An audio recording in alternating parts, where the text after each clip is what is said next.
Guys, I think the first and most obvious question, how does it feel to be here with us at the London MCM Comic Con? Oh, it's amazing. We're sitting looking out over the river, and it's a huge event. Downstairs looks incredible. It's pretty fun. Totally fun. This is my second conference, and the first one I did was fabulous, but it was a lot smaller. So for me, it's the first big one, and it's mind-blowing how many people come here. And I didn't realize that people came and they sold things and brought their wares. So it's an eye-opener, yeah, as well. And I mean, the show's obviously had a massive response from fans all around the world. Why do you think that is? What do you think it is about this particular series that's captured people's imagination, and what excited you guys most about getting involved at the start? Do you want to go first, Megan? I mean, I think the show's just so fun, and it's it really evokes your imagination to like run off into really fun places. And I mean, that's something that I loved about it when I first read the script. When I read the pilot, I loved it immediately, and I thought, any way to possibly be involved in this would be amazing, because it's so unique, and it's a fantasy, like it's a true fantasy, and it's just such a wonderful world that the boys have created. It's really fun. Yeah, I think what's great too is because a lot of people grew up with fairy tale characters, and so it's writing the history of how these fairy tale characters knew each other, that it's the one evil queen for all the characters, and that Cinderella is friends with Red Riding Hood, is friends with Snow White, and so I love that it's like rewriting history, because people have that in the fabric of their makeup, so that's pretty cool. At the last convention I was at, there was people there from Kuwait. Like, for my birthday on Twitter, I went, hey, it's my birthday today. Within 15 minutes, I had people from around the world, from France, from Spain, Madrid, Kuwait, Brazil, Argentina, happy birthday. So it's like, that's what's so wild. It speaks to so many people, and I think it speaks to the child or the believer inside them. I just want to ask you a quick question. Tell me, what is it about your particular characters in the show that you enjoy playing so much? Well, Granny's pretty feisty. I love that. I love that they've written Granny not to be, cookies and milk, and sit down and I'll read you stories. Like, Granny get and your their crossbow. I know. And I'm sassy, and I get to say some. We had a couple of bigger episodes together, but my character mostly just shows up and says a comment here or there, but usually they're pretty choice comments, so I love that. Yeah, I mean, I loved how the boys made Red the wolf. I mean, I thought that was just such a brilliant twist, and they told me about it early on into the first season, and I lost my mind. I just thought it was so genius and made so much sense. Yeah. Like, I think it just, especially in like this world that they've created, that of course that's how it goes, and so in my mind that's just how the story, I mean, I believe the fairy tales that they've written, and that's how that world is, and that they just know something that we don't. I know, like they'll take one aspect and then blow that part up rather than the traditional, what we know the story to be. Like, I love them. When we found out you were the wolves, what? And the way they write the directions, or the stage directions in between the script when we're reading it, they go, you won't believe it, this is going to blow your mind, they'll swear. They swear a lot. Like, you never get to see that. I know, they do. I know. And go, yes, people, that's right, it's the wolf, you're reading it. Because when we read it, too, it's the first time, and it's pretty exciting. But personally, I love having Granny's Diner, because everything happens at Granny's Diner. Every party, every funeral, every, welcome back, oh my God, where are they? And everyone eats at Granny's. So Granny's has got some good food, and it's very cheap. It's really cheap. There's a board above the where the cash register is, and it's got all the prices for everything. You can get, you can get like breakfast for 60 cents there. I know. I think the prices are locked in 20 years ago when there's no first curse inflation came in and everything storybook. froze, so the prices never went up. Yeah. Although we all have cell phones and like really great clothes. You get to wear great clothes, and Belle, like, she wears $1,000 shoes. Where did they come from? We don't know. She sells her used books On eBay, She's a rare but we can't get used out books. Storybook. So Megan, you obviously weren't in the show much this season because Yeah. of Intelligence. Are you going to be back more next season? That remains to be seen. Intelligence, I'm sure, just got cancelled, as you know. So I have some more time on my hands. I did not have a ton of time. I was supposed to be around more than we thought I was able to last year, so that was unfortunate. But yeah, most likely I'll be running around in my cape. I A bit hope more, so. season 4, yeah. I hope so. I hope they write some more. Yeah, I think we need to have another fight. Another fight. Yeah, we need for some Scrap in reason the to like just diner. kind of regress a little bit. I know, and go back way back in time, Yeah. so I can use my red hair. Where would you guys like to see your characters going in the next season and the story overall? Mm. Well, I mean, season 3 ended on such a, new note, I think, with, a new villain coming potentially, and, that all these crazy things have been happening, and so I don't really know where they're going to take season 4, but I can pretty much guarantee it'll be something that you've never thought of, that none of us have ever thought of, and is going to be amazing, and... There's lots of suggestions out there on Twitter. What have been your favourite ones so far? The suggestions? Suggestions? You've seen, Well, there's a lot of people think we're going into the Frozen with Ilsa. I'm not saying that for sure. I do not know. I'm just saying what I've heard on Facebook and Twitter. And the fans, you guys know more. They know more than we do. I just hope we get to come along for the ride. It was Neverland was a great storyline, but all of us in Storybrooke just stayed quietly in Storybrooke and waited for them to come back. So it would hopefully something that filters back and forth between Storybrooke and some other land, be it Frozen or... I kind of hope we go back to the Enchanted Forest. I love the Enchanted I'd love to do Forest. like a whole season, just everyone. And I guess they kind of did that this year a little bit, but like a whole season, just everyone. The in wardrobe, Enchanted the costumes and It's everything so is great. fun. It's rich, yeah. And you're usually out in the woods. Yeah, Or on green screen, yeah. yeah, which is warm and dry, as opposed to the woods. I mean, it's obviously such a fantastic world, not just visually, but in terms of the characters that populate it. I'm curious, apart from your own, are there any other characters that you enjoy just because of the performances, or because they're characters that you perhaps grew up with or kind of identified with from your own experience of fairy tales?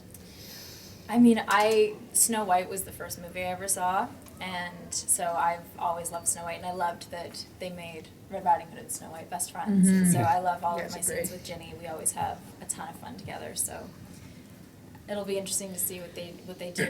There's a new baby now in their life together, and so it'll be interesting to see how that works into the story. And You'll be the #1 babysitter, yeah, me and I'll be Henry and the baby. So although Henry probably doesn't need to be babysat anymore.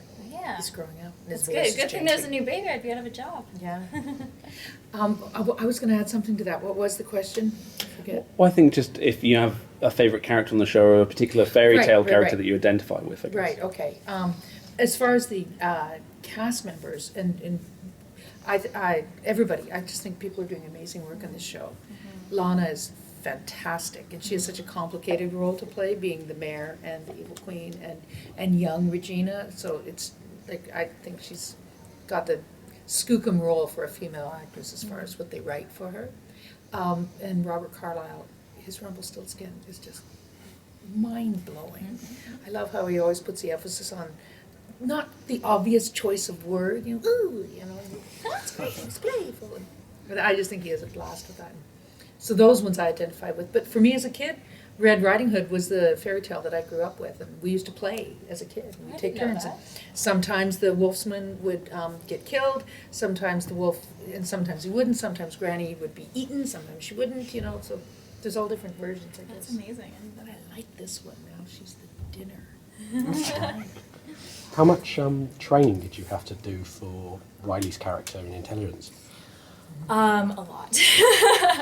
I was very tired last year. I actually, one of the most exciting things that I did in training for it was I went to the Secret Service office in downtown Los Angeles and had a tour of their building and spoke with a bunch of officers, and there's pictures on the wall of all of them, with the presidents at the in the inauguration, and the head of the Secret Service who was showing us around. As we're walking down the wall, or down the hallway, there's this wall full of photos, and this picture from President Obama's inauguration, from the first one, and he's just, walking, like running alongside the president, walking down the road with the motorcade and everything, and he's standing right next to me. And you would never guess that the most intelligent and like humble people, the ones that I met, and yeah, it was fascinating to sort of see how that world worked. And then I had to also do a lot of weapons training, which was crazy because I'm from Canada, so I had no experience whatsoever. A gun. It's like, so I have to fire this at the wall. Okay. You look so natural, though. You look great. Well, thank you. It was fun. It was actually fun. It turns out I'm a pretty good shot, which is pretty funny. Good. I'm just talking about Red Riding Hood again. I guess it's a character that kind of permeates popular culture around the world, and in most versions of the story, it's very much a parable about don't trust predatory men. Men are evil, and it's all about women not trusting men. I'm curious, to what extent you think your character, being the wolf herself, kind of turns that on its head a little bit, and do you feel kind of this is saying something different with this story that we haven't seen anywhere else before? Yeah, I mean, actually, when I was doing research for the role in the first season, I read quite a bit about the mythology behind Red Riding Hood, and back in the day, one of the sayings of losing your virginity was called seeing the wolf, was when you lost your virginity. So that's apparently part of the mythology that led up to that story. But I think that's the thing that's so great about the show, is that Adam and Eddie have taken these female characters that have, historically sometimes been, weaker and, Absolutely. saved by the men and... The handsome prince. Yeah, exactly. And they've turned everything on its head, and the princesses save themselves, and Red is a great example of that, as being the wolf, as you say. I think that, it's a really great empowerment device for women, and I think that it's great that young girls are watching it too, because they're going to grow up with these female characters that can take care of themselves and don't need someone else to come Fight in and for rescue themselves, them. yeah. And I think that's a really great thing to put out in the world. Yeah, to stay on this with the wolf, I mean, you have kind of an animal side in the show. How is it to just let your instincts loose at some point? It must be a very different way to play than in Intelligence, for instance, where you have to be very controlled. It's very different, and it was really fun to go kind of back and forth a little bit, because I finished Intelligence and then went back to the end of the finale of Once Upon a Time, and it was really fun to kind of go right from that bound, constricted character to, Ruby's she's very Passionate. animalistic. She's a wolf. That's what kind of fuels her, and it's in how they write her. It's in, I can't not do that as I play her, and so it was really fun to kind of have that juxtaposition. I like at the end of that one episode where you just say, I'm just going to run. And you just go and run. Yeah, it's great. Yeah. I mean, talking about favourite episodes, of course, fans have theirs. For you personally, are there any looking back that you're especially proud of, or just have really fond memories of making? Well, of course, the fondest one was Red Handed, season 1. Oh my God, That filming was so up on the much top of Mount Seymour in the snow and the fog. They didn't have to have a fog machine or anything. It was just there. The beauty was fantastic, and we had such an arc in that episode. Our characters, the backstory was revealed, and it was great. And our relationship was revealed, and we went through stuff and came out the other side. And then going back and forth between Fairy Tale Land and Storybrooke. So for me, that was fantastic. That's definitely my favorite episode as well. It was so magical. Truly. Just to say, we were up in the snow shooting one day, and I kid you not, I took a picture of it, and I think it was on Instagram at some point. But Ginny was standing there, and there were all these birds flying around us, and she put a little food in her hand, and a bird landed on her hand, and I have a picture of her standing with a bird on her finger. Snow White. In her Snow White costume. I was just like, what's happening? This is magic. It was very special and really fun. Yeah. Well, Helga, who's our first 2 seasons was our script supervisor, and now she's one of the producers. She just always would run around and go, "It's magic! It's magic!" and just spreading that. And that's contagious, there's a great feeling on set. We know we're part of a good show, and especially first season when it was just coming to life. everyone just loved coming to work, and the crew would come in on Monday morning, and everyone had watched the episode the night before.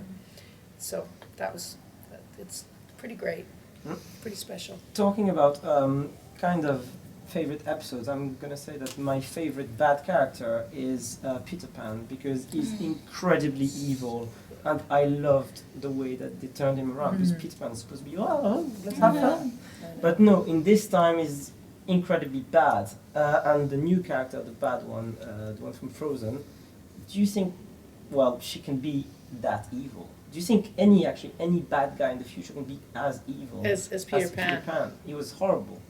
Like, really. He was so I horrible, love yeah. him that he was horrible, but he was horrible. But don't you think it's who speaks to you? Because I loved what Robbie did with Peter Pan. I loved and how they wrote that character. But I also, what Rebecca Mader did with the Wicked Witch of the West, that spoke to me. So for me, maybe it's because I'm a woman, she just got in and she just enjoyed and relished how evil she was being, and she always did it with a smile on her face. So for me, that particular brand of evil resonated a bit more. So I guess my answer would be yes, because it's maybe for you, you might not find anyone as evil as Peter Pan, but So you think it will depend on the future character? I think it is, and I these, like Adam and Eddie, they're not finished writing yet. They have a lot of ideas cooking, so Yeah, they definitely do. If you could see any other characters brought in from that kind of story, fairy tale world, whether it be a Disney movie or actual books, who would you like to see brought into the world once upon a time? people keep asking if we're going to do like the Lion King or animals, but it would be all green screen, and I think it would get pretty hokey. We already have the wolf. The wolf is enough. The wolf and Simba running around. I don't know, like they did Frankenstein, that was kind of a surprise. So it can venture out. I think there are no limits when it comes to Once Upon a Time. That's what I think. Even Star Wars, I think they'll open up and stuff. Well, we had Princess Leia. That's true. That's true. Although that was just Emma. Who do you think? What do you do? Who would you guys like to see? Well, I mean, I think I'd love to see the people from Frozen, just because, who doesn't want to build a snowman? Yeah, and it's also so popular and contemporary. It can only, enhance the Yeah. show. We do have lots of snow available in Vancouver. So that might be something. And I guess, apart from Once Upon a Time, what else have you guys got coming up? Where are we going to see you next? Well, Intelligence is airing right now in the UK. I think you guys are on episode 6, so you have another few episodes. We did 13. So that. And I am actually taking a bit of a break right She's now. going to Turkey. I'm going to Turkey. I'm going traveling with my husband. So I'm just taking a bit of a break. So nothing for a little bit. I'm a character actor, so I audition all the time for all the stuff filming in Vancouver, and sometimes in Toronto too, in Canada. So who knows? Lots of little bits and pieces are usually how I make my way. But I'm currently writing a one-woman show for the Fringe Festival, the Vancouver Fringe Festival. So it's live theater, That's awesome. and I'll be telling stories and singing songs.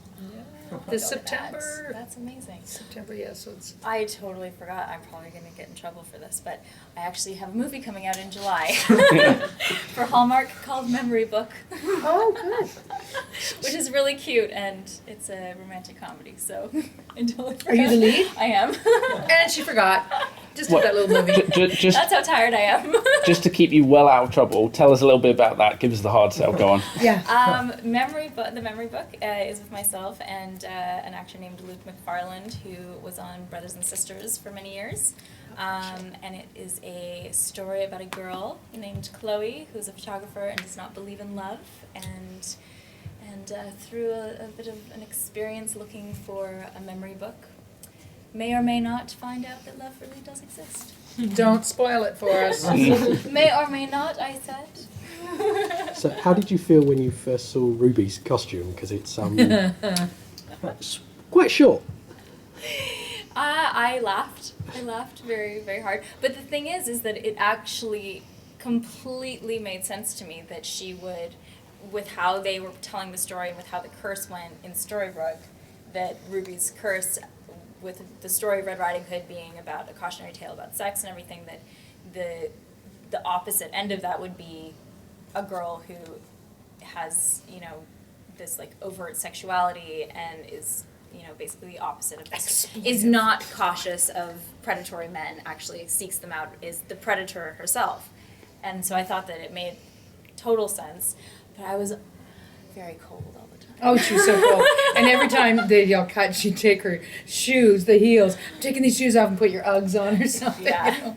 You walked so beautifully and then but cut, oh, my feet. The worst, do you remember those, my thigh-high red, like, Yes. I have these, you can't totally tell because I usually wear them with red pants, but these like plastic thigh-high red boots with platforms that are about this big that like lace up. And they're kind of comfortable actually, but they're just, they pinch as well, and it's just... They went to some shady stores to buy They your did, they shoes. did. Yeah. It was fun though. It was Granny like would playing just dress roll up her every eyes day. at them. Halloween. I remember after you watched season 1, you went, oh my God, they shot so much of my butt. Look at those camera I was angles. there too. I bent over a lot, and they definitely zoomed in on my butt. I didn't know that was happening. We all knew it was happening. You were just acting away. Just for ratings. You know, Sell the eye candy. team player. Yeah. Well, I guess I'd like to know, has this show made you more predatory in real life? Do you find yourself taking more risks fashion-wise, and with men, are you a little bit more take charge now? Oh, I don't know. I think I've always been a little bit of a risk taker. Yeah, you live in this life. Yeah. Fashion-wise, I'm not sure. They'll just plan it. Yeah, I'm very conservative. When you need Very to. conservative. Yes. Yeah. And have you got a message for fans just before you leave us to get back to more fans here today? Well, watch Intelligence the rest of the season. It's your last chance, unfortunately. And then watch it again. And then watch it again, and then watch season 3 of Once Upon a Time, because I don't think it's on the air here yet. So Not yet, no. yeah, buy it on DVD. Yeah, and thank you guys for supporting the show. We love you. We love you, and it's so fun. Thanks for And it's so inviting great us to being this in the convention. UK. You guys have such a great country here, and this London's amazing. Come to France as And well in France, July. yes. I was in Paris yesterday. There you go. Yeah, lots of our cast are coming to the Paris convention. Then I will be there as well. Yes, there's at least 5 Once Upon a Time. Ooh. I'll definitely see them there. Good luck. Awesome. It was nice to meet you Thanks, all. guys. Thank you. Thanks a lot. Thanks very much. Thanks for watching. Why not subscribe to our YouTube channel by clicking on the link on the screen now?